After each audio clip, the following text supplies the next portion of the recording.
দ্রোহের আগুনে মুক্তির ৩৬ জুলাইয়ের শহীদদের স্মরণ। গণ অভ্যুত্থানের চেতনায় দেশ গঠনের অঙ্গীকার। দেশে ফিরলে শেখ হাসিনার ফাঁসি কার্যকর করে ফ্যাসিবাদের ইতি টানার ঘোষণা।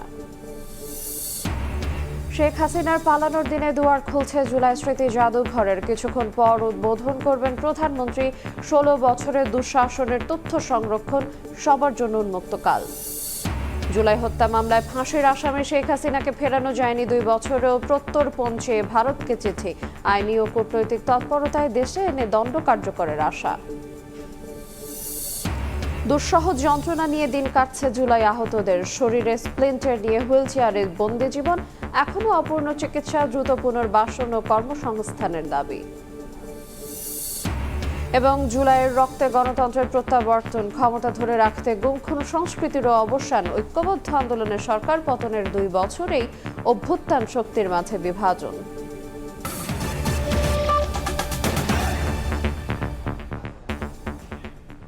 দেখছিলেন শিরোনাম। সকালের সময় সঙ্গে আছি আইরিন আয়াত। জুলাই গণ অভ্যুত্থানের দ্বিতীয় বার্ষিকীতে শহীদদের স্মরণ করছে দেশ। সকালে রাজধানীর শাহবাগে জুলাই স্মৃতিস্তম্ভে ফুলেল শ্রদ্ধা জানিয়েছেন মন্ত্রী, প্রতিমন্ত্রী ও সরকারি কর্মকর্তারা। পরে মুক্তিযুদ্ধ বিষয়ক মন্ত্রী আহমেদ আজম খান বলেন, জুলাইয়ের চেতনা ধারণ করে দেশ গঠনে কাজ করছে সরকার। আর প্রতিমন্ত্রী ইশরাক হোসেন বলেন, দেশে ফিরলে শেখ হাসিনার ফাঁসি কার্যকর করে ফ্যাসিবাদী রাজনীতির ইতি টানা হবে। ঐতিহাসিক জুলাই গণ অভ্যুত্থান দিবসে ২৪-এর শহীদদের স্মরণ করছে দেশ। শ্রদ্ধা ভালোবাসায় ফুলে ফুলে ছেয়ে গেছে জুলাই স্মৃতিস্তম্ভ। যাদের রক্তঋণে নতুন বাংলাদেশ, সেই সব বীর সন্তানদের প্রতি শ্রদ্ধা জানাতে রাজধানীর শাহবাগে স্মৃতিস্তম্ভে শ্রদ্ধা জানান মন্ত্রী, প্রতিমন্ত্রী ও সরকারি কর্মকর্তারা। গণঅভ্যুত্থানের দ্বিতীয় বার্ষিকীর রক্তিম ভরে শ্রদ্ধা জানিয়ে মুক্তিযুদ্ধ বিষয়ক প্রতিমন্ত্রী ইশরাক হোসেন বলেন, বাংলাদেশে আর কখনো ফিরতে পারবে না পতিত ফ্যাসিবাদী শক্তি। শেখ হাসিনা ফিরলে ফাঁসির দণ্ড কার্যকরের মাধ্যমে তাদের রাজনীতির চিরতরে ইতি টানা হবে। আমরা ফ্যাসিবাদকে কোনোদিনও বাংলাদেশে যদি তারা ফেরত আসে, তাহলে তাদের এই গণহত্যার জন্য যে তাদের ফাঁসির রায় হয়েছে সেটিকে কার্যকর করার মাধ্যমেই তাদের বাংলাদেশের রাজনীতির ইতি টানা হবে ইনশাআল্লাহ। সমৃদ্ধ দেশ গঠনে ফ্যাসিবাদ বিরোধী সব শক্তিকে ঐক্যবদ্ধ হওয়ার আহ্বান জানান মুক্তিযুদ্ধ বিষয়ক মন্ত্রী আহমেদ আজম খান। ভবিষ্যতে কেউ ফ্যাসিবাদী আচরণ করলে জনগণ মেনে নেবে না বলেও হুঁশিয়ারি দেন তিনি। এই জুলাই গণ অভ্যুত্থানের চেতনায় আমরা বাংলাদেশটাকে গণতান্ত্রিক সমৃদ্ধ বাংলাদেশ হিসেবে পুনর্নির্মাণ করব। দীর্ঘ 18 বছর মাঠে থেকে আন্দোলন সংগ্রামে জুলাই গণ অভ্যুত্থানকে তৈরি করেছেন, সৃষ্টি করেছেন, তারা যেন দ্বিধা বিভক্ত না হন। জুলাই গণহত্যার বিচার না হওয়া পর্যন্ত তরুণ প্রজন্ম থামবে না বলেও হুঁশিয়ারি উচ্চারণ করেন মন্ত্রী, প্রতিমন্ত্রী। যে ঐক্যবদ্ধ হয়েছে। তাসলিম তৌহিদ, সময় সংবাদ, ঢাকা। অগ্নিগর্ভ জুলাইয়ের ৩৬তম দিন ২৪-এর ৫ আগস্ট। চলছিল জরুরি অবস্থা। সকাল থেকেই ছিল থমথমে পরিবেশ। বেলা বাড়ার সঙ্গে জেগে ওঠে ছাত্র জনতা। রাজধানীর প্রবেশ পথগুলো সহ বিভিন্ন স্থানে ১৪৪ ধারা ভেঙে ফেলে ছাত্র জনতা। সংঘর্ষে জড়িয়ে পড়ে আইনশৃঙ্খলা বাহিনী। সবকিছু উপেক্ষা করে গণভবন অভিমুখে জনতার ঢল নামে। দুপুর নাগাদ খবর আসে ভারতে পালিয়েছেন শেখ হাসিনা। ছাত্র জনতা দ্রোহের আগুনে ২৪-এর এই দিনে পতন ঘটে আওয়ামী ফ্যাসিবাদী শাসনের। সেদিন রাজধানীর গুরুত্বপূর্ণ স্পটগুলোর পরিস্থিতি কতটা ভয়ঙ্কর ছিল তা জানাচ্ছেন আমাদের সহকর্মীরা। ২০২৪ সালের উত্তাল জুলাইয়ের মাঝামাঝি সময়ে ছাত্র আন্দোলনের অন্যতম হটস্পটে পরিণত হয় রাজধানীর যাত্রাবাড়ি এলাকা। প্রতিদিনই আইনশৃঙ্খলা বাহিনীর সাথে ছাত্র জনতার সংঘর্ষ হয়, ধাওয়া পাল্টা ধাওয়া ঘটে। এর চূড়ান্ত রূপ নেয় ৫ আগস্টে।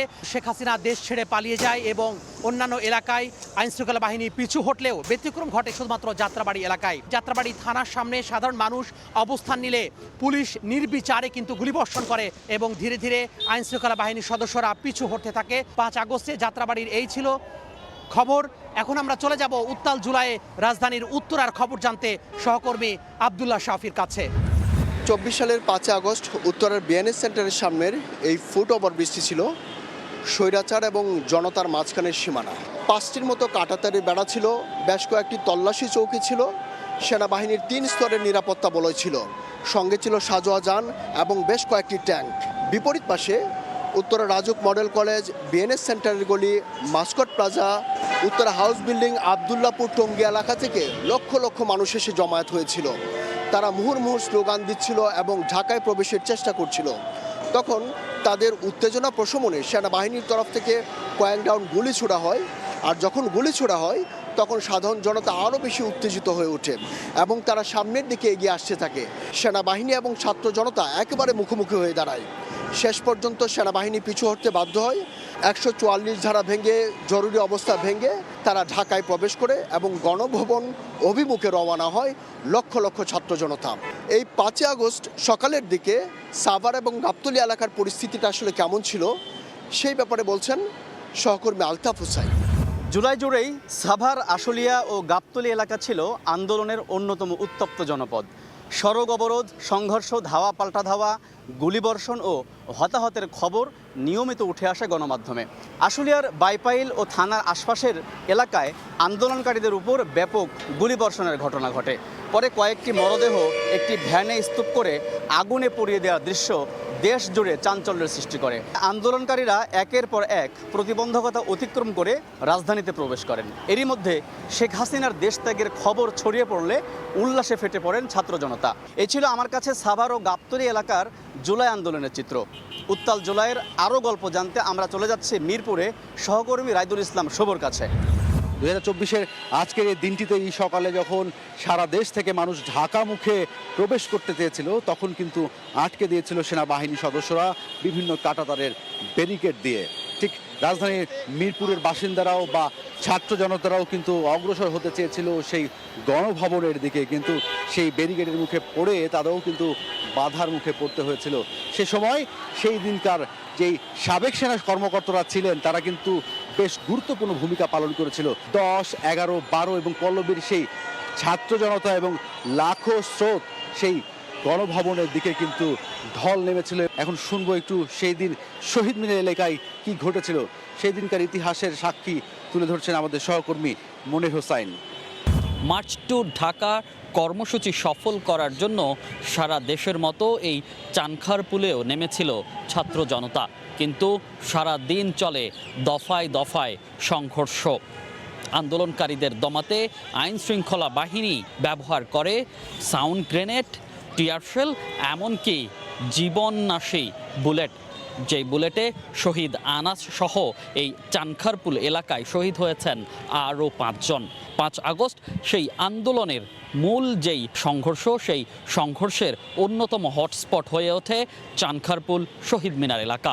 সেদিন মোহাম্মদপুর এলাকায়ও পরিণত হয় রণক্ষেত্রে, সেই খবর জানাবেন সহকর্মী তানভীর হাসান মেঘ। ভোর থেকেই সারা দেশ জুড়ে কার্যকর ছিল কারফিউ, কিন্তু সকাল বাড়ার সঙ্গে সঙ্গেই রাজধানীর মোহাম্মদপুর এলাকার পরিস্থিতি সম্পূর্ণরূপে বদলাতে থাকে। শুরুতে বছিলা সড়কের দিকে ছোট ছোট দল হয়ে মানুষ আসতে থাকেন।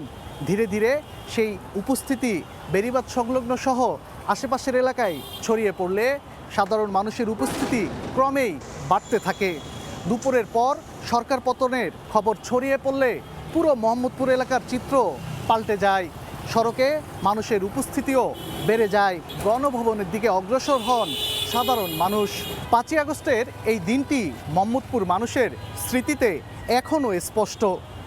আপনারা এতক্ষণ শুনছিলেন এই দিনে মোহাম্মদপুর এলাকায় কি কি ঘটেছিল, একই দিনে শাহবাগে কি ঘটেছিল সেই খবর জানবো আমার সহকর্মী নাজমুস সালির কাছে। রক্তক্ষয়ী জুলাইয়ের 36 তারিখ ভোর থেকেই পুরো শাহবাগ অঞ্চল ছিল একেবারে থমথমে। তবে যারা লং মার্চ টু ঢাকা কর্মসূচি সফল করার জন্য শাহবাগের বিভিন্ন অলিতে গলিতে অবস্থান করছিল, তারা ভোর থেকেই খণ্ড খণ্ড মিছিল নিয়ে গোপনে বিভিন্নভাবে এই রাজপথে ওঠার চেষ্টা করলে পুলিশ তাদেরকে বিভিন্নভাবে বাধা দিয়ে আটকে দেয় বিভিন্ন অলিগলির মধ্যেই। বিপুল সংখ্যক মানুষ নেমে আসে শাহবাগে। তখন তারা এই লং মার্চ টু ঢাকা কর্মসূচি সফল করার উদ্দেশ্যে শাহবাগ থেকে রওনা দেয় গণভবন এবং সংসদ ভবনের এলাকার দিকে। সেই সময় ৫ তারিখ দুপুর নাগাদ সংসদ ভবনে দখল নেয় ছাত্র জনতা। চূড়ান্তভাবে পতন হয় ১৭ বছর জেকে থাকা ফ্যাসিবাদের। এই মুহূর্তে সহকর্মী হাসান ওয়ালি অবস্থান করছেন গণভবন এলাকায়। তিনি জানাবেন ৫ আগস্ট কি ঘটেছিল সেখানে। আমরা এখন চলে যাব হাসান ওয়ালির কাছে। ২৪শে ৫ আগস্ট দুপুরের পর থেকেই শাহবাগ সহ রাজধানীর বিভিন্ন প্রান্ত থেকে লাখ লাখ ছাত্র জনতা আসতে শুরু করেন এই গণভবন অভিমুখে। আর সেদিন এই জায়গার দৃশ্যের কথা যদি বলি, গণভবনের ভেতরে বাইরে পাশে সংসদ ভবন পুরো জায়গা জুড়ে কিন্তু মানুষের দীর্ঘদিনের পুঞ্জীভূত ক্ষোভের বহিঃপ্রকাশ ঘটে। গণভবনের প্রতিটি পরতে পরতে তার দৃশ্য দেখা যায়, তার প্রমাণ দেখা যায়।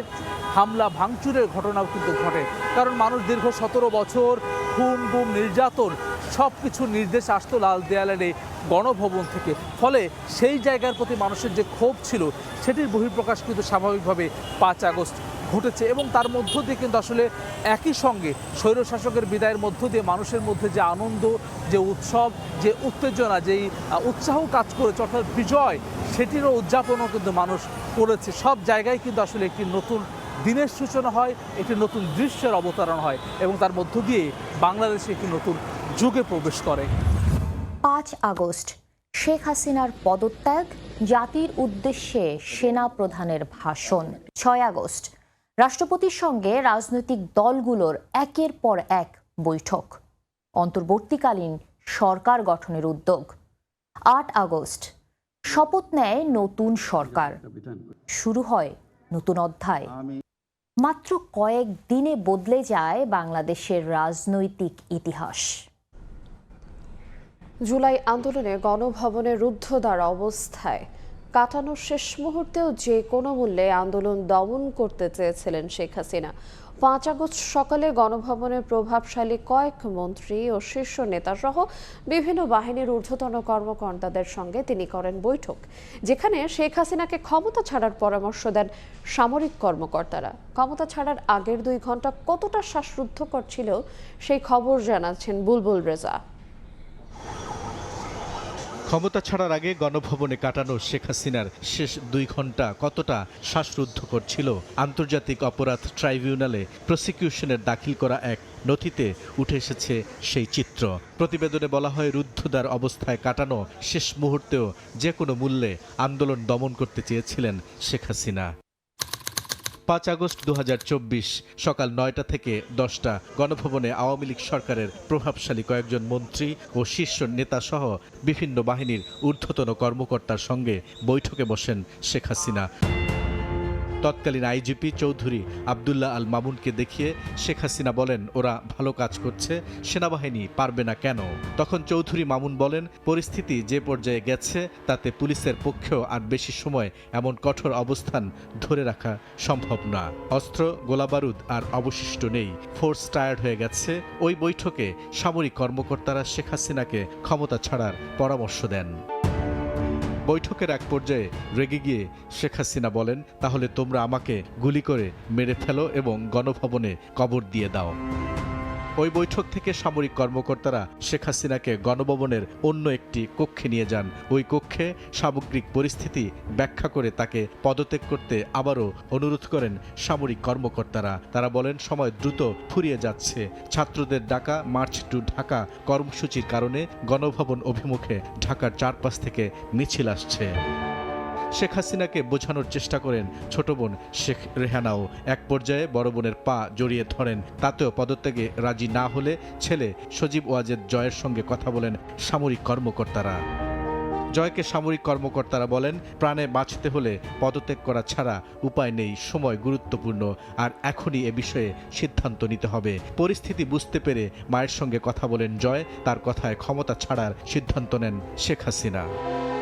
এ সময় শেখ হাসিনা একটি ভাষণ রেকর্ড করে টেলিভিশনে প্রচারের ইচ্ছা পোষণ করেছিলেন, তবে সামরিক কর্মকর্তারা তাতে অপারগতা প্রকাশ করেন। গণভবন অভিমুখে তখন আসছিল লাখ লাখ ছাত্র জনতার মিছিল। এজন্য দ্রুত গুছিয়ে নিতে শেখ হাসিনাকে ৪৫ মিনিট সময় দেওয়া হয়। বেলা ১১টায় আইএসপিআর থেকে বিটিভির মহাপরিচালককে জানানো হয় বেলা ২টায় জাতির উদ্দেশ্যে বক্তব্য দেবেন সেনাপ্রধান জেনারেল ওয়াকারুজ্জামান। এর কিছুক্ষণ পর দেশ ছেড়ে ভারতে পালিয়ে যান শেখ হাসিনা। বিকেল ৪টায় সেনা সদরে সাংবাদিকদের ব্রিফ করেন সেনাপ্রধান। প্রধানমন্ত্রী পদত্যাগ করেছেন। বুলবুল রেজা, সময় সংবাদ, ঢাকা। ২ বছর আগে রাজপথে রক্ত ঝরিয়ে ফ্যাসিবাদের পতন ঘটিয়েছে হাজারো তরুণ। তাদের মধ্যে সরকারি হিসেবে আহত হয়েছেন ১৩,০০০। তবে নানা সংস্থার হিসেবে এই সংখ্যা ছাড়িয়েছে ২০,০০০। তাদেরই একজন শরীয়তপুরের মোহাম্মদ মবিন। পুলিশের ছোড়া ২০০টিরও অধিক ছররা গুলি তার মুখমণ্ডল ও ২ চোখে বিদ্ধ হয়ে কেড়ে নিয়েছে দৃষ্টিশক্তি এবং শ্রবণ শক্তি। মবিনের মতো অনেকেই পায়ে গুলি, চোখে স্প্লিন্টার ও হুইল চেয়ারে বন্দি জীবন কাটাচ্ছেন। সময় পেরিয়েছে, পাল্টেছে সরকার, পাল্টেছে বাস্তবতা। সরকারও ক্যাটাগরি বিবেচনায় দিচ্ছে মাসিক অনুদান। তাতে এসব আহত যোদ্ধাদের জীবন কতটা বদল এসেছে, রক্তের আকাঙ্ক্ষাই বা কতটা পূরণ হলো, বিস্তারিত শফিকুজ্জামানের রুবেলের রিপোর্টে জানব। জুলাইয়ের উত্তাল দিনগুলোর এক সাহসী যোদ্ধা মোহাম্মদ মবিন। শরীয়তপুরের এই কিশোর ২০২৪-এর ১৮ জুলাই ঢাকার উত্তরার রাজলক্ষ্মী এলাকায় ছাত্র জনতার মিছিলে অংশ নিয়ে পুলিশের ছোড়া ২০০টিরও অধিক ছড়াগুলি তার মুখমণ্ডল ও চোখ মুখে বিদ্ধ হয়। ২ চোখের দৃষ্টিশক্তি ও শ্রবণ শক্তি প্রায় সম্পূর্ণ হারিয়ে মাকে তৃতীয় চোখ হিসেবে ব্যবহার করে কোনোভাবে কাটছে জীবন। 18 জুলাই সকাল 11:30। জুলাই অভ্যুত্থানের 2 বছর হলো, কিন্তু মবিন এখনো লড়ছেন। তবে এবার শত্রুর বিরুদ্ধে নয়, জীবিকার সঙ্গে, চিকিৎসার সঙ্গে আর অনিশ্চিত ভবিষ্যতের সঙ্গে। আমার দেখার খুবই ইচ্ছা যে অনেকে আহত হয়েছে, কিন্তু তারা দুনিয়াটা দেখতে পাচ্ছে। এখন বাংলাদেশে কি অবস্থা চলতেছে কিন্তু আমি তো দেখতে পাচ্ছি না, কিন্তু শুনতে পাচ্ছি আর কি। যাত্রাবাড়ির শনি রাখরার বাসিন্দা জুলাইয়ের আরেক সৈনিক সজীবের জীবনও কাটছে অনিশ্চয়তায়। কয়েক ফুট দূর থেকে পুলিশের ছোড়া গুলি কেড়ে নিয়েছে এক চোখ, অপর চোখেও ঝাপসা দেখেন। মাথায় গুলি থাকায় যন্ত্রণায় মাঝে মধ্যেই নিজের নিয়ন্ত্রণ হারান। স্ত্রী, 2 সন্তান আর বাবা মা সবই তার কাঁধে। কাজ করার ক্ষমতা নেই, সরকারি অনুদানে চলছে কোনো রকম। তবে স্থায়ী কোনো ব্যবস্থা না হলে কি হবে তা ভাবতেই টিকে থাকা আলোটুকু অন্ধকারে নিমজ্জিত হয়ে যায়। চিলিক দিয়ে দিয়ে ব্যথা করে তো সেজন্য অনেক বিরক্ত লাগে আর অনেক খারাপ লাগে। অন্য জায়গায় কাজ কামে যদি যাই দেখা যায় এক চোখে দেখি না। আমি যে কাজটা করতাম এটা হলো নিকেলের সিটি গোল্ডেনের যে কালার করে সিটের যে কাজ, ওইটা তো এক চোখে সম্ভব না। মা বাপ নিয়ে জানি আমি থাকার মতন একটা ব্যবস্থা আমার হয় জানি, আমি তো এখন আর বেশি কিছু করতে পারবো না। এমন হাজারো গল্প জুলাইয়ের আহতদের। কেউ এক পা হারিয়ে আর কাজে ফিরতে পারেননি, হাত হারিয়ে লেখাপড়ার ইতি ঘটেছে। চিকিৎসা, পুনর্বাসন ও কর্মসংস্থানের প্রত্যাশা এখনো অনেকের অপূর্ণ। কাজ করতে পারি না, সংসারে কোনো করতে পারি না, হাল ধরতে পারি না, মানুষের কাছে বোঝা হয়ে থাকে আর কি। আমরা চাইছিলাম সকলে মিলেমিশে দেশটা পরিচালনা করবে, ন্যায় ইনসাফ প্রতিষ্ঠা হবে, সকলে মিলেমিশে থাকবে, প্রত্যেকটা রাজনীতি মিলেমিশে থাকবে। আমরা এরকম দেশ চাইছিলাম আর কি। ডান হাতে কলম ধরতে পারি না, পড়ালেখা থেকে একবারে সম্পূর্ণ বিচ্ছিন্ন হয়ে গেছি। তাদের ত্যাগ যেন কেবল ইতিহাসের পাতায় নয়, রাষ্ট্রের দায়িত্ব সমানভাবে স্থান পায়, সেই প্রত্যাশা জুলাই আহতদের। 2 বছর আগে অকুতোভয় মানুষগুলো রাজপথে নেমেছিল একটি নতুন বাংলাদেশের স্বপ্ন নিয়ে। যে স্বপ্ন পূরণে কেউ চোখ হারিয়েছে, কেউ হাত, কেউ পা, কেউ তার স্বাভাবিক জীবন। ইতিহাস তাদের স্মরণ করবে, এটা যেমন প্রত্যাশা তেমনি তাদের প্রশ্ন। শুধু কি স্মৃতিচারণে মনে রাখা হবে, নাকি জীবনের শেষ নিঃশ্বাস পর্যন্ত নিশ্চিত করা হবে সুচিকিৎসা, পুনর্বাসন, মর্যাদাপূর্ণ জীবন? শফিকুজ্জামান রুবেল, সময় সংবাদ, ঢাকা। জুলাই হত্যাযজ্ঞের মামলায় দণ্ডিত শেখ হাসিনাকে দেশে ফেরানো যায়নি 2 বছরেও। প্রসিকিউশন বলছে বিচার শেষ করে রায় দেয়া ট্রাইব্যুনালের দায়িত্ব। তবে বিদেশে পলাতক দণ্ডিতের প্রত্যর্পণ নির্ভর করে সরকারের ওপর। এরই মধ্যে শেখ হাসিনা প্রত্যর্পণ চেয়ে ভারতকে চিঠি দিয়েছে বাংলাদেশ। আইনি ও কূটনৈতিক প্রক্রিয়ায় দেশে ফেরার পর দণ্ড কার্যকরের আশা চিফ প্রসিকিউটরের। গণ অভ্যুত্থানের মুখে 24-এর 5 আগস্ট ভারতে পালিয়ে যান শেখ হাসিনা। এরপর কেটে গেছে 2 বছর। বারবার চেষ্টার পরও এখনও ফেরানো যায়নি জুলাই হত্যাযজ্ঞের মামলায় ফাঁসির দণ্ডপ্রাপ্ত আসামি শেখ হাসিনাকে। জুলাই মানবতা বিরোধী অপরাধের 6 মামলায় এ পর্যন্ত 61 জনকে সর্বোচ্চ সাজা মৃত্যুদণ্ড সহ বিভিন্ন মেয়াদে কারাদণ্ড দেওয়া হয়েছে। তবে দণ্ডিত 41 জনই পলাতক। শেখ হাসিনা সহ দণ্ডিত পলাতকদের রায় কার্যকর করা নিয়ে উঠেছে প্রশ্ন। আন্তর্জাতিক অপরাধ ট্রাইব্যুনালের প্রসিকিউশন বলছে, শেখ হাসিনা সহ বিদেশে পলাতক থাকা দণ্ডিতদের দেশে ফেরানোর বিষয়টি পুরোপুরি নির্ভর করে সরকারের উপর। এরই মধ্যে শেখ হাসিনাকে ফেরাতে ভারতের চিঠিও দিয়েছে সরকার। রায়ে বলা থাকে যে রায়টা কার্যকর হবে যখন তিনি গ্রেফতার হবেন অথবা যখন তিনি আসবেন বা তাকে ধৃত করার পর থেকে রায় কার্যকর হয়। এর আগে তো রায় কার্যকর করার কোনো সুযোগ থাকে না। ইন্টারন্যাশনাল ক্রাইমস ট্রাইব্যুনাল থেকে তার সাজা হওয়ার পরে ট্রাইব্যুনালের কিন্তু আর কোনো কার্যক্রম আর থাকে না। এই রায়টা বাস্তবায়ন করার জন্য, কার্যকর করার জন্য সেটাই সরকারের দায়িত্ব। এবং আমাদের জানা মতে সরকার ইতিমধ্যে তাকে প্রত্যার্পণ করার জন্য ভারত সরকারের কাছে অনুরোধ জানিয়েছেন এবং সেখানে দুই দেশের মধ্যে কি প্রক্রিয়ায় আনবেন বা কতটুকু অগ্রগতি হয়েছে এটি আমার মনে হয় যে আমাদের স্বরাষ্ট্র মন্ত্রণালয় ভালো বলতে পারবে। আইনি ও কূটনৈতিক প্রক্রিয়ায় দেশে ফেরার পর দণ্ড কার্যকরের আশা চিফ প্রসিকিউটরের। তাকে তো আটক করা। সাবরিনা মজুমদার, সময় সংবাদ, ঢাকা। জুলাই গণ অভ্যুত্থানের 2 বছরে মানুষ ফেরত পেয়েছে ভোটাধিকার, বন্ধ হয়েছে গুম, বিচার বহির্ভূত হত্যাকাণ্ড। সে সঙ্গে আগামীতে দেশের যেসব সংকট রয়েছে সেগুলো মোকাবেলা করে ঐক্যবদ্ধভাবে দেশকে এগিয়ে নিতে হবে বলছেন বিশ্লেষকরা। আর শহীদ পরিবারের প্রত্যাশা, জুলাই হত্যাকাণ্ডের ন্যায় বিচারও দ্রুততম সময়ের মধ্যে নিশ্চিত হবে। 2024 সালের জুলাইয়ে কোটা সংস্কার আন্দোলন। স্বৈরাচার শেখ হাসিনার নির্দেশে যখন নির্বিচারে ছাত্রদের হত্যা করা হচ্ছিল তখন রাজপথে নেমে আসে সর্বস্তরের মানুষ। 15.5 বছরের শাসনামলের গুম, বিচার বহির্ভূত হত্যা, ভোটাধিকার হরণের বিরুদ্ধে বিস্ফোরণ ঘটে ক্ষোভের। আন্দোলন রূপ নেয় গণ অভ্যুত্থানে। অবশেষে 5 আগস্ট দেশ ছেড়ে ভারতে পালিয়ে যায় স্বৈরাচার শেখ হাসিনা। জাতিসংঘের হিসেবে 1400-র বেশি শহীদের আত্মত্যাগের বিনিময়ে শুরু হয় গণতন্ত্রের পথে নতুন যাত্রা। গণ অভ্যুত্থানের 2 বছর পার হলো। জুলাই যোদ্ধারা বলছেন, গণ অভ্যুত্থান পরবর্তী দেশে অনেক পরিবর্তন হয়েছে। মানুষ বাক স্বাধীনতা ফেরত পেয়েছে, গুম বন্ধ হয়েছে। এখন জুলাই সনদের বাস্তবায়নের বিষয়ে সরকার আন্তরিক হবে এমনটাই প্রত্যাশা তাদের। জুলাই সনদটা বাস্তবায়ন করলেই ম্যাক্সিমাম প্রত্যাশাগুলো আসলে পূর্ণতা পাবে। আমাদের যে নতুন সরকার আছেন পূরণ করে দিবে না, আমি এটা আশাবাদী। জুলাই শহীদ পরিবার বলছে, জুলাই হত্যাকাণ্ডের সাথে জড়িতদের বিচারের গতি অনেক কম। এসব বিষয়ে সংশ্লিষ্টদের ব্যবস্থা নিতে হবে। কিভাবে লোক বাড়ালে, কিভাবে কোথায় কাকে সাপোর্ট দিলে এই মামলাগুলো, এই তদন্তগুলো যত দ্রুত হবে ততই আমাদের জন্য একটা শান্তির জায়গা। শ্রেণী বৈষম্যহীন একটি দেশ গড়ে তোলার লক্ষ্যে জুলাই গণঅভ্যুত্থানে অকাতরে রক্ত দিয়ে গেছেন অজস্র মানুষ। শহীদদের আত্মত্যাগের যথার্থ মূল্যায়ন দিতে হলে গণতন্ত্র এবং আইনের শাসন প্রতিষ্ঠায় সকলকে ঐক্যবদ্ধভাবে কাজ করতে হবে, এমনটাই বলছেন রাজনৈতিক বিশ্লেষকরা বলছেন, জুলাই গণঅভ্যুত্থানের পর মানুষ ভোটাধিকার ফেরত পেয়েছে, মানুষের রাজনৈতিক স্বাধীনতা প্রতিষ্ঠিত হয়েছে। তবে দলগুলোকে সহনশীল রাজনৈতিক পরিবেশ নিশ্চিত করতে হবে। আমার কাছে যেটা মনে হয়, আমি জুলাইকে অলমোস্ট মানে সব কাজ যে আমরা একদিন অর্জন করতে পারবো এটা তো সম্ভব না, কিন্তু আমি মনে করি অন্যান্য গণঅভ্যুত্থান তুলনায় আমরা কিন্তু জুলাইয়ের পরবর্তী সময়ে অনেক কিছু অর্জন করে ফেলেছি। পৃথিবীর অন্যান্য দেশে বিপ্লব বা গণঅভ্যুত্থানের পরে যে বিশৃঙ্খলা তৈরি হয় সেই তুলনায় বাংলাদেশে কমই হয়েছে বলে মনে করেন বিশ্লেষকরা। ধীরে ধীরে যেসব সংকট আছে সেগুলো কেটে যাবে এমনটাই প্রত্যাশা তাদের। নূরে আলম, সময় সংবাদ, ঢাকা। জুলাই অভ্যুত্থানের 2 বছরের মাথায় রাজনৈতিক দলগুলোর মধ্যে বেড়েছে দূরত্ব এবং অনাস্থা। 24-এ ঐক্যবদ্ধ লড়াই করা দলগুলো আবারও পরস্পর বিরোধী অবস্থানে। বিষয়টি স্বীকার করেছে প্রধান 3টি রাজনৈতিক দলই।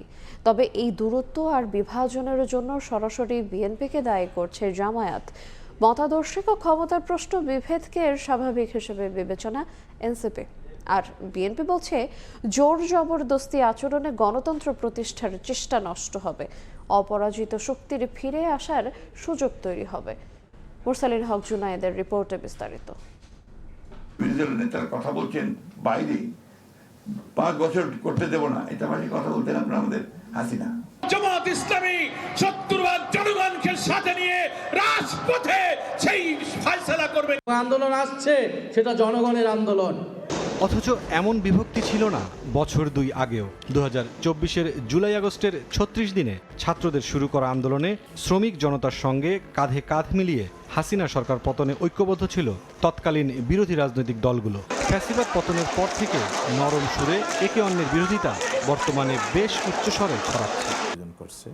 রাজনৈতিক দলগুলোর মধ্যে অনৈক্যের কারণ জানতে চাইলে জামায়াত ইসলামীর এই নেতা বলছেন, নির্বাচনের পরে জুলাই সনদ গণভোট ইস্যুতে ইউটার্ন নেয়ায় তৈরি হয়েছে জটিলতা, আর এই জটিলতার জন্য বিএনপিকেই দায়ী করছে জামায়াত। জাতির কাছে যে কমিটমেন্টটা ছিল সবাই মিলে, ভোট, জুলাই সনদের উপর গণভোট, এই জায়গায় ইলেকশন আগ পর্যন্ত আমরা এক জায়গায় ছিলাম, কিন্তু ইলেকশনের পরে ইউটার্ন নেওয়ার কারণে এই ক্রাইসিসটা তৈরি হয়ে গেছে।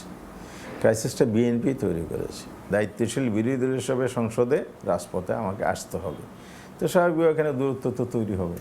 জুলাই অভ্যুত্থান পরবর্তীতে গড়ে ওঠা রাজনৈতিক দল এনসিপি মনে করে রাষ্ট্রের কল্যাণে আদর্শ কোনো ধারণাই উপস্থাপন করতে পারেনি কোনো দল, আর তাই বর্তমান বিভেদ অতি স্বাভাবিক। রাষ্ট্রের কল্যাণের প্রশ্নে আমাদের এখানে রাজনৈতিক দলগুলো এখন পর্যন্ত কেউই আইডিয়াল সিচুয়েশন তৈরির একটা প্রস্তাবনা নিয়ে এখন পর্যন্ত হাজির হতে পারেনি। রাজনৈতিক দলগুলোর মধ্যে বিভেদ এক তো ক্ষমতাকে কেন্দ্র করে, আরেক হচ্ছে মতাদর্শিক। বিভেদের সুযোগে তারা এখানে একটা নেগোসিয়েশনের পার্ট হতে যাচ্ছে, থার্ড পার্টির মতো করে আর কি। তবে ক্ষমতাসীন বিএনপি মনে করে সরকার ও বিরোধী দলের বিভাজন থাকতে হবে গণতান্ত্রিক কাঠামোর মধ্যে।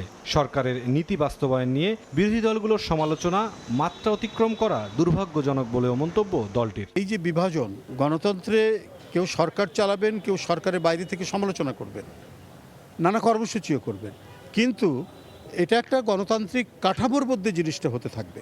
যদি জোর জবরদস্তি করে তালগাছটাই আমার এই নীতি নিয়ে যদি কাজ করতে যায়, তাহলে গণতন্ত্রের ভিত্তি দুর্বল হবে, পরাজিত শক্তি নানা কায়দায় ফিরে আসার চেষ্টা করবে।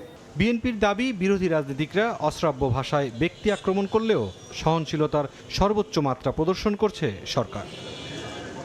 মতাদর্শের পথগুলো হতে পারে ভিন্ন, কিন্তু দেশ ও জনগণের কল্যাণ কামনায় আলাদা মতের রাজনীতি যে এক বিন্দুতে পৌঁছাতে পারে 24-এর জুলাই আগস্ট সেই প্রমাণ দিয়েছে। আর তাই মাঠের বিভেদের ঊর্ধ্বে রাষ্ট্র ও নাগরিকের স্বার্থ রক্ষায় সেই ঐক্যের উদাহরণকে সামনে রেখে আগামীর সমাজ বিনির্মাণের কথা বলছেন রাজনীতিবিদরা। মুরসালিন হক জুনায়েদ, সময় সংবাদ, ঢাকা। একদিকে দেশের ইতিহাসে সেরা সাংবাদিকতা, অনন্য সাহসী অবস্থান, বিপরীতে সবচেয়ে বিতর্কিত ভূমিকা। জুলাই গণঅভ্যুত্থানে 2 বিপরীতমুখী ভূমিকাতেই দেখা গেছে দেশের গণমাধ্যমকে। জুলাইয়ের সাহসিকতার উদাহরণ শহীদ 5 সাংবাদিক আর আহত অসংখ্য গণমাধ্যম কর্মী। আবার সেই গণমাধ্যমেই ধামাচাপা দিয়েছে অনেক সত্যকে। বিশ্লেষকরা বলছেন, রাষ্ট্রীয় চাপের পাশাপাশি সাংবাদিকদের একটি অংশের নানা অন্যায়, সুবিধা গ্রহণ ও নৈতিকতার অভাব বিপথে নিয়ে যায় গণমাধ্যমকে। একটি রণক্ষেত্রের অবস্থা হচ্ছে, এখনো বিষয়টা অনেকটা তাই। সারা দেশে পালিত হচ্ছে অসহযোগ আন্দোলন। দাবি দেওয়ার পক্ষে তারা বক্তব্য দিচ্ছেন, স্লোগান দিচ্ছেন। এক দফা দাবি আদায়ে তারা এখন পর্যন্ত তাদের সোচ্চার অবস্থান। সমাজের দর্পণ গণমাধ্যম, আর এই গণমাধ্যমকেই কখনো কখনো দাঁড়াতে হয় আতশ কাছের তলে গণমানুষের কাঠগড়াই। তাই তো বারবার আলোচনায় আসে জুলাই অভ্যুত্থানের উত্তাল দিনগুলোই গণমাধ্যমের ভূমিকা। কোথাও মানুষের জমায়েত, কোথাও বিক্ষোভ, কোথাও সংঘাত সংঘর্ষ, চরম প্রতিকূলতা আর ঝুঁকি নিয়ে সেসব খবর তুলে ধরেছেন মাঠের গণমাধ্যম কর্মীরা। এমনকি আন্তর্জাতিক গণমাধ্যমও ফলাও করে প্রচার করেছে সব ঘটনা প্রবাহ।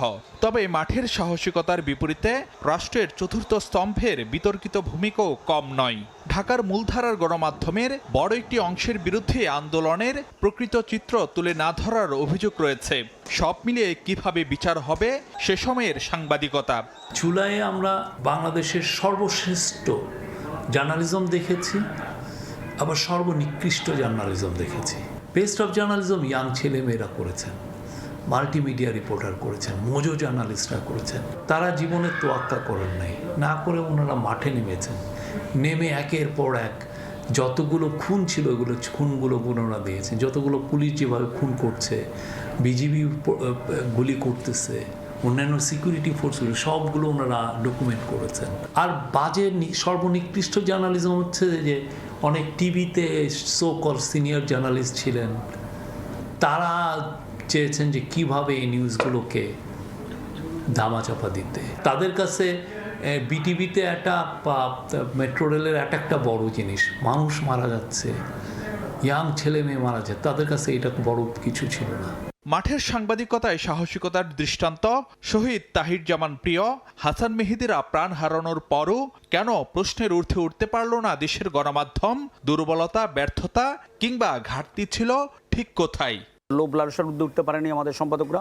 তারা অর্থবিত্তের মালিক হওয়ার জন্য সরকারের পদলেহন করেছেন। যদি সত্যি অর্থে সাংবাদিকরা তার নিজস্ব ভূমিকাটা ইথিক্সটা মেনে চলতো, শেখ হাসিনা স্বৈরাচার বা ফেসিস্ট হতে না, এত বছর ফেসিবাদী শাসনের কবলে বাংলাদেশে পড়তে হতো, দিনের পর রাতে হতো না। সরকারের কাছ থেকে তারা বেনিফিটেড হয়েছে, এরকম একটা গ্রুপ তো আছেই। সেখান থেকে একটা সেলফ সেন্সরশিপ তৈরি হয়েছিল। আবার আরেকটা অংশ আছে যারা হয়তো সরকারের সুবিধাভোগী ছিল না, কিন্তু তারা নিজেরাও এটাকে সেলফ সেন্সরশিপ করেছে। সেটা কেন করেছে? কারণ বিভিন্ন সময় কেউ গুম হয়ে যাওয়া, মামলা হওয়া বা নানাভাবে হেনস্থা হওয়া, ওই ভয় থেকে অনেকে সেলফ সেন্সরশিপে গিয়েছে। আর সরকারের একটা ওভারঅল একটা প্রেশার তো ছিলই। গণমাধ্যম সংশ্লিষ্টরা বলছেন, জুলাইয়ের বিতর্কিত ভূমিকা থেকে শিক্ষা নিয়ে নিজেদের শুধরানোর সুযোগ এখন গণমাধ্যমের সামনে। জনগণের অধিকার কেড়ে নেয়, অবলীলে হত্যা করে, তার পাশে দাঁড়াবো নাকি আমি জনগণের পাশে? এটা সবসময় আপনার স্ট্যান্ডে দাঁড়াতে হবে, এটা একটা ইথিক্যাল প্রশ্ন। অতীতের ভ্রান্ত পথ ভুলে আমরা যেন সঠিক পথে ফিরে আসি। দালালি থাকবে না, যেটা সাদাকে সাদা বলবেন, কালোকে কালো বলবেন, যেটা সত্য সেটাই তুলে ধরবেন। সেই ভূমিকাটা আমরা গণমাধ্যমের কাছে প্রত্যাশা করি। স্বাধীনতা এমন কোনো বিষয় না গণমাধ্যমের যে আমার হাতে কেউ তুলে দিবে। এটা আমার চর্চার ভেতর দিয়ে, আমার সাহসিকতার ভেতর দিয়ে এটা আমাকে স্ট্যাবলিশ করতে হবে। বিশ্লেষকরা বলছেন, পক্ষপাতদুষ্ট ভূমিকা ছেড়ে বস্তুনিষ্ঠ ও নিরপেক্ষতার পথ ধরলেই মানুষের আস্থা ফিরে পাবে গণমাধ্যম, সত্যিকারভাবেই হতে পারবে গণমানুষের কণ্ঠস্বর। ফারুক ভিয়া, রবিন, সময় সংবাদ, ঢাকা। 5 আগস্ট গণতান্ত্রিক অধিকার পুনঃপ্রতিষ্ঠার দিন। ফ্যাসিবাদের শাসনের অবসান ঘটিয়ে 2024 সালের এই দিনে দেশের বীর ছাত্র জনতা ঐতিহাসিক বিজয় অর্জন করে বলে মন্তব্য করেছেন প্রধানমন্ত্রী তারেক রহমান। গণঅভ্যুত্থানের এই দিনের স্মরণে ফেসবুক পোস্টে প্রধানমন্ত্রী আরও বলেন, গণঅভ্যুত্থানের শহীদদের বাংলাদেশ কখনো ভুলবে না। 1.5 দশকের বেশি সময় ধরে ফ্যাসিবাদের পতন এবং দেশের জনগণের ভোটের অধিকার প্রতিষ্ঠা, জনগণের গণতান্ত্রিক অধিকার প্রতিষ্ঠার আন্দোলনে বিএনপি সহ ফ্যাসিবাদ বিরোধী রাজনৈতিক দল এবং ভিন্ন মতের মানুষকে সীমাহীন নির্যাতন, নিপীড়ন সইতে হয়েছিল বলেও উল্লেখ করেন তিনি।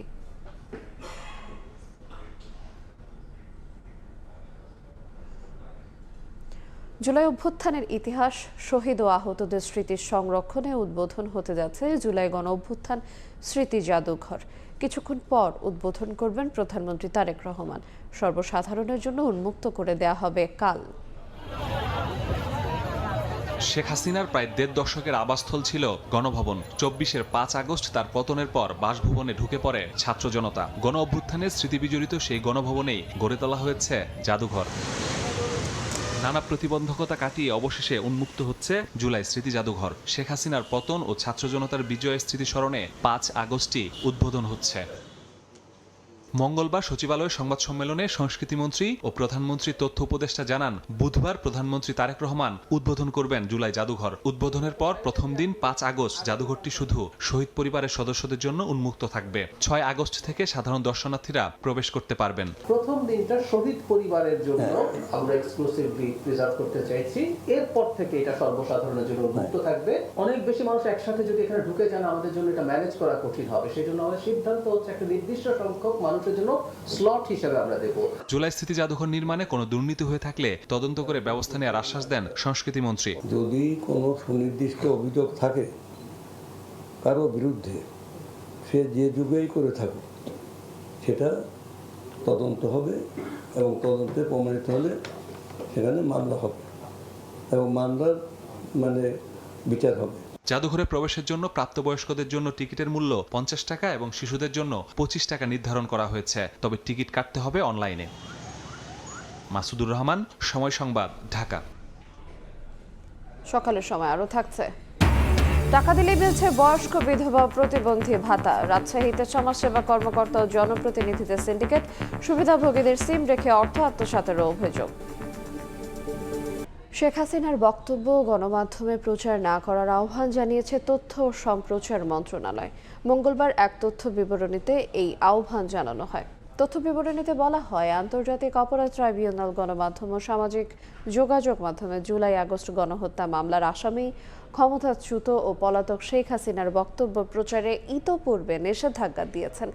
আইসেটের এই নিষেধাজ্ঞা জুলাই আন্দোলনের মূল চেতনার সঙ্গে সামঞ্জস্যপূর্ণ। আরও বলা হয়, পলাতক শেখ হাসিনার বক্তব্য প্রচার না করা ও পূর্বে দেয়া সব বিদ্বেষমূলক বক্তব্য বিভিন্ন মাধ্যম থেকে সরাতে ও বন্ধ করতে তথ্য ও সম্প্রচার মন্ত্রণালয়, আইসিটি বিভাগ ও বাংলাদেশ টেলিযোগাযোগ নিয়ন্ত্রণ কমিশনকে নির্দেশ দেওয়া হয়েছে। টাকা দিলে মিলছে বয়স্ক বিধবা ও প্রতিবন্ধী ভাতা। রাজশাহীতে মেম্বার, প্যানেল চেয়ারম্যান ও সমাজসেবা কর্মকর্তার সমন্বয়ে গড়ে উঠেছে অনিয়ম দুর্নীতির সিন্ডিকেট।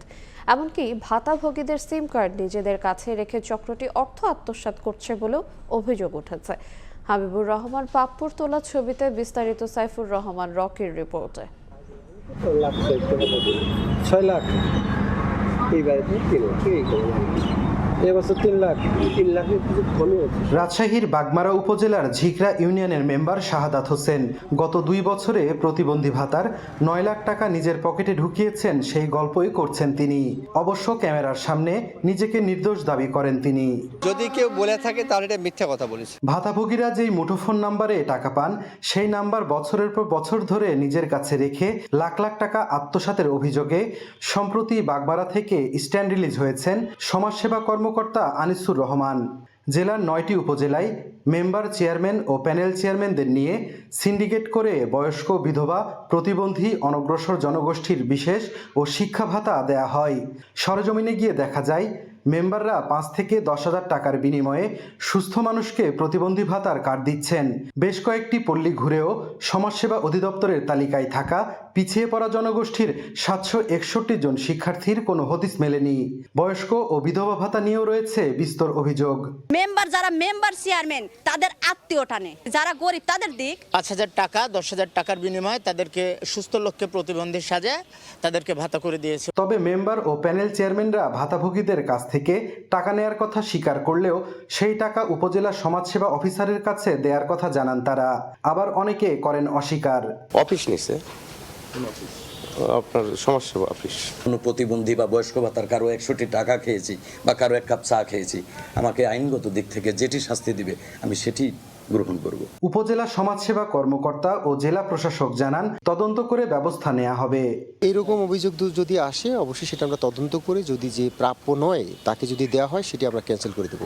আমরা প্রত্যেকটা কার্ড ধরে ধরে ব্যক্তিকেও কিন্তু যাচাই করব। শনাক্তকৃত ফর্মেরও আমাদের বিষয় আছে, সেটা আসলে আছে কিনা অফিসে আমি এখনো পর্যন্ত পাইনি। যদি না থাকে অটোমেটিক্যালি যেটা ভুয়া বলতেছি আমরা সেটা বাতিল হবে। জেলা সমাজসেবা কার্যালয় সূত্রে জানা গেছে, 3 মাস পর পর 1950 টাকা করে বয়স্ক ভাতা পান 1,05,330 জন, বিধবা ভাতা পান 47,617 জন। 3 মাস পর 2,700 টাকা করে প্রতিবন্ধী ভাতা পান 82,929 জন। এছাড়া আরও বিভিন্ন ভাতাভোগীর সংখ্যা 2,774 জন। সাইফুর রহমান রকি, সময় সংবাদ, রাজশাহী। সকালের সময় আরও থাকছে, ওমানের সঙ্গে হরমুজ দিয়ে ইরানের আলোচনা, বাণিজ্যিক জাহাজ চলাচলের চুক্তির কাছাকাছি 2 দেশ, প্রণালী খুলে দেওয়ার বিনিময়ে নৌ অবরোধ প্রত্যাহারে রাজি ওয়াশিংটন। চাঁপাইনবাবগঞ্জে বালুমহাল আইন লঙ্ঘন করে লোকালয়ের কাছাকাছি পদ্মা নদী রক্ষা বাঁধের পাশ থেকে অবৈধভাবে বালু উত্তোলনের অভিযোগ উঠেছে। এর প্রতিবাদে 1 মাস ধরে লাঠি সোঁটা নিয়ে নদী পাহারা দিচ্ছেন স্থানীয়রা। দফায় দফায় ভাঙচুর করা হয়েছে ড্রেজার ও বালু উত্তোলনের সরঞ্জাম। বাঁধ, বসত বাড়ি, ফসলি জমি ও শিক্ষা প্রতিষ্ঠান রক্ষায় নদী থেকে বালু উত্তোলন বন্ধের দাবি তাদের। জাহাঙ্গীর আলমের তথ্য এবং শাহজাহান আলীর ছবি নিয়ে রিপোর্ট। দফায় দফায় হামলা চালিয়ে ভাঙচুর করা হয়েছে ড্রেজার ও বালু উত্তোলনের যন্ত্রপাতি। লাঠিসোঁটা হাতে স্থানীয়দের এই প্রতিরোধ। গত 1 মাস ধরে চাঁপাইনবাবগঞ্জ সদর উপজেলার চরবাগডাঙ্গা, আলাতুলি, শাহজাহানপুর, নারায়ণপুর সহ কয়েকটি ইউনিয়নের বাসিন্দারা পালাক্রমে নদী পাহারা দিচ্ছেন। তাদের অভিযোগ, নদী পার ঘেঁষে অবৈধভাবে বালু উত্তোলনের কারণে প্রতি বছর নদী গর্ভে বিলীন হচ্ছে হাজার বিঘা ফসলি জমি। বাঁধটি তো হুমকির মুখে পড়ে গেছে ইতিমধ্যে, আর বাকি যেটুকু আছে এটুকু একেবারে বিলীন হয়ে যাবে। বাঁধ তো এখন হুমকির মুখে, আমরা যাব কোথায়? আমাদের জায়গা জমি তো আর নাই। পানি উন্নয়ন বোর্ড বলছে, নির্ধারিত সীমানার বাইরে বালু উত্তোলন চলতে থাকলে নদী রক্ষা ঝুঁকির মুখে পড়বে। আর জেলা প্রশাসনের দাবি, আইন অনুযায়ী ব্যবস্থা নেওয়া হবে। বাঁধের যাতে না ভাঙে বা বাঁধের প্রতি হুমকি স্বরূপ এরকম কোনো কাজে আমরা অনুমোদন দেব না, বা এরকম কোনো অভিযোগ পেলে আমরা সাথে সাথে তদন্ত করে প্রয়োজনীয় ব্যবস্থা গ্রহণ করব। নির্ধারিত এরিয়ার বাইরে গিয়ে অবশ্যই বালু উত্তোলনের কোনো সুযোগ নেই। এমন কোনো ঝুঁকি তৈরি হয় যে সরকারি কোনো অবকাঠামো বা বাঁধ যদি ক্ষতিগ্রস্ত হওয়ার কোনো আশঙ্কা তৈরি হয়, সেখানে অবশ্যই আমরা আইনানুগ ব্যবস্থা নেব। ভারত থেকে প্রবেশ করে চাঁপাইনবাবগঞ্জের সদর ও শিবগঞ্জ উপজেলার প্রায় 35 কিলোমিটার জুড়ে প্রবাহিত হয়েছে পদ্মা নদী। এর মধ্যে প্রায় 21 কিলোমিটার এলাকায় রয়েছে নদী রক্ষা বাঁধ। সময় সংবাদ, চাঁপাইনবাবগঞ্জ। চুরি, ছিনতাই কিংবা ইফটিজিং যে কোনো অপরাধ মুহূর্তে শনাক্ত করতে ব্যতিক্রমী উদ্যোগ নিয়েছে নওগাঁ জেলা পুলিশ। শহরের অলিগলি থেকে শুরু করে গুরুত্বপূর্ণ মোড়ে বসানো হয়েছে এআই ক্যামেরা। শহরের কোনো স্থানে অপরাধীর দেখা মিললেই কৃত্রিম বুদ্ধিমত্তা চিহ্নিত করে বার্তা পাঠিয়ে দিচ্ছে পুলিশ কন্ট্রোল রুমে। রকিবুল ইসলামের ছবিতে এমআর রকের রিপোর্ট। প্রতিনিয়ত ছুটে চলা অসংখ্য যানবাহন আর মানুষের কোলাহল এখন নিবিড় পর্যবেক্ষণে রাখা হচ্ছে কন্ট্রোল রুম থেকে। নওগাঁ শহরের কেন্দ্রবিন্দু মুক্তির মোড় সহ গুরুত্বপূর্ণ সবখানে বসানো এসব এআই নির্ভর ক্যামেরা ঘটনাস্থলের ছবি ও ফুটেজ সরবরাহের পাশাপাশি অপরাধীকে দ্রুত চিহ্নিত করতে কার্যকর ভূমিকা রাখছে। মোড়ে মোড়ে 4 থেকে 6টি করে লাগানো ক্যামেরায় এখন নিয়ন্ত্রিত হচ্ছে শহর। 38.36 বর্গ কিলোমিটার এলাকা আর 3.5 লাখ মানুষের বাস এই শহরে। সময়ের সঙ্গে পাল্লা দিয়ে যেমন বাড়ছে জনসংখ্যা, তেমনি বাড়ছে অপরাধের প্রবণতাও। তবে এবার অপরাধ নিয়ন্ত্রণে শহর জুড়ে নেওয়া হয়েছে প্রযুক্তির সর্বোচ্চ ব্যবহার। কোনো একটা বিপদ হলে সিসিটিভি ক্যামেরার মাধ্যমে অপরাধীকে শনাক্ত করতে পারবে, পাশাপাশি অপরাধীরাও বিপদে থাকবে, ভয়ে থাকবে। এআইসিসি ক্যামেরা যেটা ইনস্টল করা হয়েছে নওগাঁতে, যারা ব্যবসায়িক থেকে শুরু করে সবার জন্য খুব উপকারী। এই উদ্যোগটাকে আমরা আসলে একটু পাড়া মহল্লা যদি ছড়িয়ে দিতে পারতাম, তাহলে মনে হয় এই অপরাধ দমনে অনেকটা বড় ভূমিকা রাখে। যে কোনো অপরাধ দ্রুত শনাক্ত করে ব্যবস্থা নিতে বড় ভূমিকা রাখছে আধুনিক এই প্রযুক্তি। ফলে অপরাধ অনেক কমে আসবে বলে আশা পুলিশের।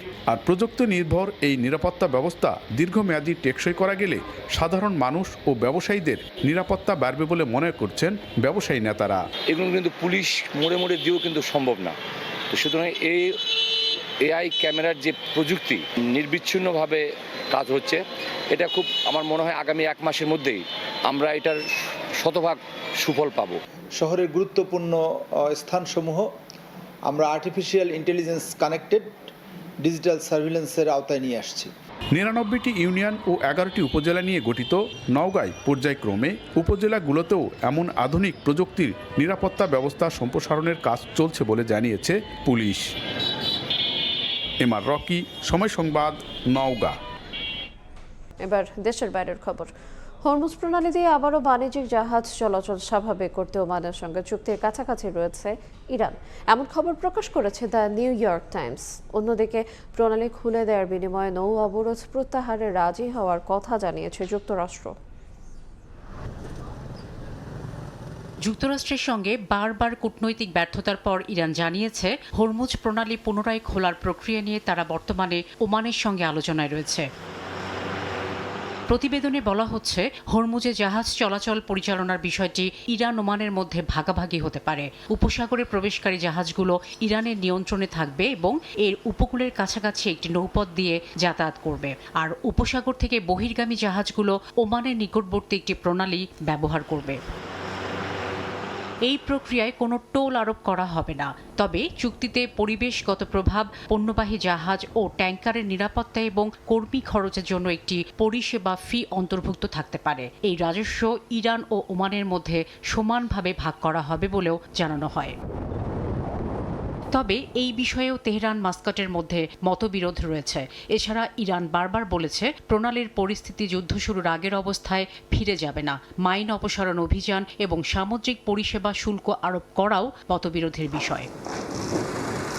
হরমুজ নিয়ে চুক্তির বিষয়ে আশাবাদী মার্কিন পররাষ্ট্রমন্ত্রী মার্কো রুবিও। তিনি বলেন, হরমুজ দিয়ে আরও জাহাজ চলাচলের বিষয়ে ইরান ও ওমানের সঙ্গে আলোচনায় অগ্রগতি হয়েছে, তবে কোনো চূড়ান্ত চুক্তি হয়নি।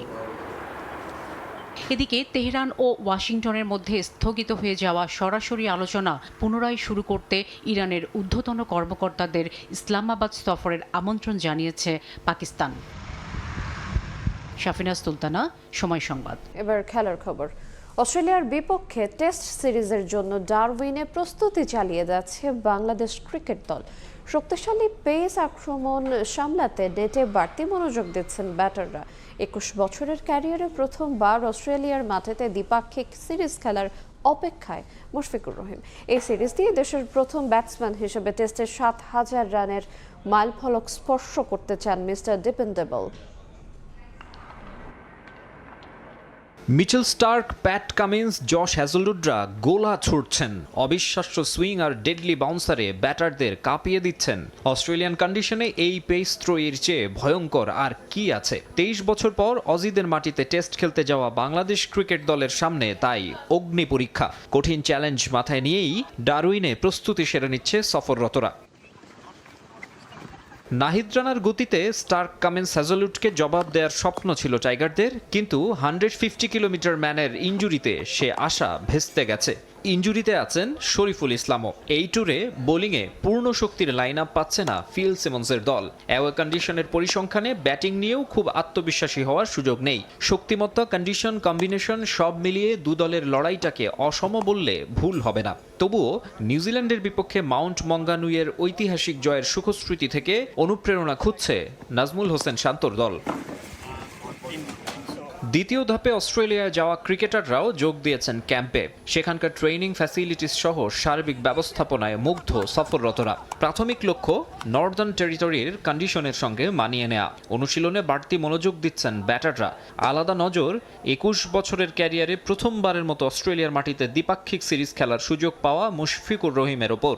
দেশের প্রথম ব্যাটার হিসেবে টেস্টে 7,000 রানের সামনে মুশফিক। 194 রান করতে পারলেই এই মাইলফলক স্পর্শ করবেন মিস্টার ডিপেন্ডেবল। ডারউইনে 13 আগস্ট প্রথম টেস্টে মাঠে নামবে দু দল। ম্যাকেইয়ে দ্বিতীয় ম্যাচ শুরু 22 আগস্ট। হোম সিরিজের আগে পুরোদমে দলীয় প্রস্তুতি শুরু না করলেও শক্তিশালী স্কোয়াড ঘোষণা করে অজিরা বুঝিয়ে দিয়েছে সিরিজটাকে হালকাভাবে নিচ্ছে না। রিহ্যাব শেষে মাঠে ফেরার অপেক্ষায় স্পিনার নেথান লায়ন। তবে প্রথম টেস্টে জশ ইংলিশকে নিয়ে তৈরি হয়েছে শঙ্কা। প্র্যাকটিসের সময় ব্যাক ইনজুরিতে পড়েছেন এই wicket keeper batter. Maksum Alam Khan, Somoy Sangbad. সকালের সময়ের পর্যায়ে শীর্ষ সংবাদগুলো জানিয়ে দেবো আর একবার। দ্রোহের আগুনে মুক্তির 36 জুলাইয়ের শহীদদের স্মরণ, গণ অভ্যুত্থানের চেতনায় দেশ গঠনের অঙ্গীকার। দেশে ফিরলে শেখ হাসিনার ফাঁসি কার্যকর করে ফ্যাসিবাদের ইতি টানার ঘোষণা। শেখ হাসিনার পালানোর দিনে দুয়ার খুলছে জুলাই স্মৃতি জাদুঘরের। কিছুক্ষণ পর উদ্বোধন করবেন প্রধানমন্ত্রী। 16 বছরের দুঃশাসনের তথ্য সংরক্ষণ সবার জন্য উন্মুক্ত কাল। এবং জুলাই হত্যা মামলায় ফাঁসির আসামি শেখ হাসিনাকে ফেরানো যায়নি 2 বছরেও। প্রত্যর্পণ চেয়ে ভারতকে চিঠি। আইনি ও কূটনৈতিক তৎপরতায় দেশে এনে দণ্ড কার্যকরের আশা।